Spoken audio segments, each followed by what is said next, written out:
పెసరపప్పు గోధుమ రవ్వతో ఈరోజు స్వీట్ చేసుకుందాము. దానికి కావాల్సిన పదార్థాలు: ఒక కప్పు పెసరపప్పు, ఒక కప్పు హాఫ్ కప్పు పాలు, 3 చెంచాలు గోధుమ రవ్వ, ఒక పెద్ద కప్పుతో బెల్లం, 4 చెంచాలు నెయ్యి. దాంట్లో కావాల్సినది డ్రై ఫ్రూట్స్, పచ్చి కొబ్బరి. దీనికి కావాల్సిన పదార్థాలు: 2 చెంచాలు నెయ్యి వేసుకొని డ్రై ఫ్రూట్స్ అంతా నెయ్యిలో వేసుకుందాము.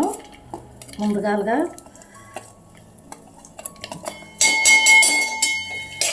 మంచిగా వేసుకుందాం. రవ్వ వేసుకుందామండి. ఇప్పుడు ఒక కప్పు నీళ్ళు.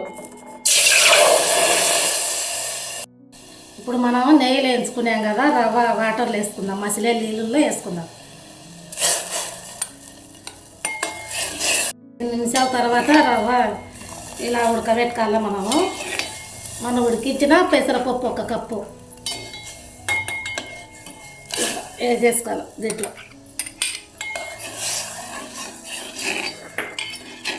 5 నిమిషాలు బాగా ఉడికిన తర్వాత బెల్లం వేసి 1 కప్పు బెల్లం వేసేసుకుందాం.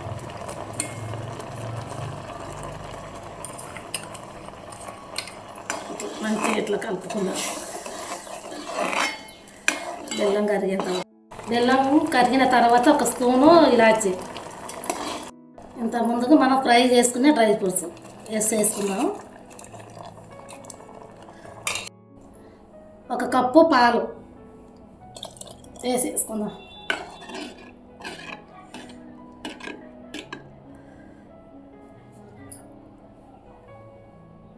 1 కప్పు పచ్చి కొబ్బరి.